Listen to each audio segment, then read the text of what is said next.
Hello everyone, आप सबका बहुत बहुत स्वागत है। आज हम बात करेंगे टेंशन के बारे में। ठीक है, हर एक के जीवन में टेंशन होता है। आपके जीवन में भी टेंशन होंगे, मेरे जीवन में भी टेंशन होंगे।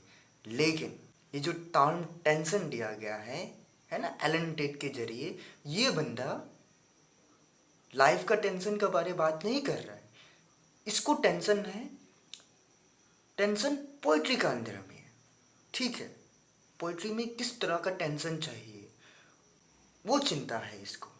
ठीक है, तो इसको टेंशन को समझने के लिए कोशिश करेंगे कि ये बेसिकली टेंशन दो वर्ड से आया हुआ है, एक्सटेंशन और इंटेंशन से। ठीक है, ये दोनों का वर्ड्स में से सफिक्स को हटा दीजिए तो टेंशन मिलेगा, एक्स और इन।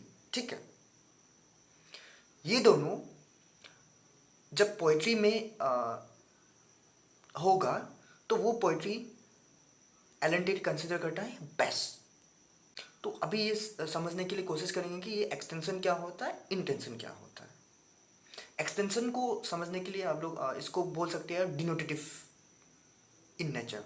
ओके, और इंटेंशन जो है वो एक कनोटेटिव होता है, कनोटेटिव मीनिंग। अभी डिनोटेटिव का मतलब क्या होता है कि पोइट्री जब हम लोग पढ़ेंगे तो उसमें जो भी लिटरल मीनिंग है, आपको लिबर्टी नहीं दिया जाता है कि आप खुद से उसमें मीनिंग ऐड करें। ठीक है, जो भी लिखा हुआ है उसको ही आप समझने के लिए कोशिश करेंगे। ठीक है, एक लिनियर वे में। लेकिन उसी पोइट्री को अगर आप पढ़ने के बाद आप खुद से और कुछ ऐड कर देते हैं उस पर, ठीक है, आपको लिबर्टी दिया गया है कि आप उस पोइट्री को लिटरल मीनिंग से बियॉन्ड आप उसको एनालाइज करने के लिए, ठीक है, कोशिश करते हैं। तो वो क्या बन गया, आपका कॉनोटेटिव हो गया। ठीक है, वो इंटेंशन हो गया। तो इसको पोइट्री में समझने के लिए कोशिश करेंगे कि एक्सटेंशन और इंटेंशन होता क्या है। ठीक, मेटाफिजिकल पोइट एंड्रयू मार्वेल है। ठीक है, टू कॉय हिज मिस्ट्रेस एक पोएम है।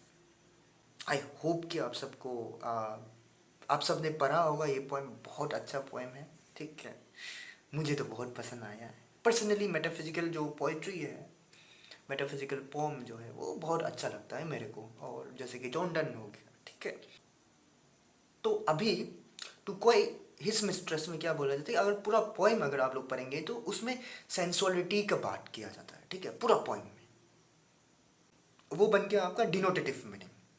ठीक है, सरफेस मीनिंग बा लिटरल मीनिंग पोइम का अंदर में। ठीक, लेकिन उसका बाद अगर हम लोग उसको ठीक से एनालाइज करने के बाद, हम लोग का एनालिसिस के थ्रू जो भी मिलता है, अगर उसको देखेंगे तो उसमें ब्यूटी का बात करता है। ठीक है, उसमें आपका एस्थेटिसिज्म का बात करता है, उसमें आपका स्पिरिचुअलिटी का बात करता है। ठीक है, जैसे कि जो ओपनिंग लाइन है आपका,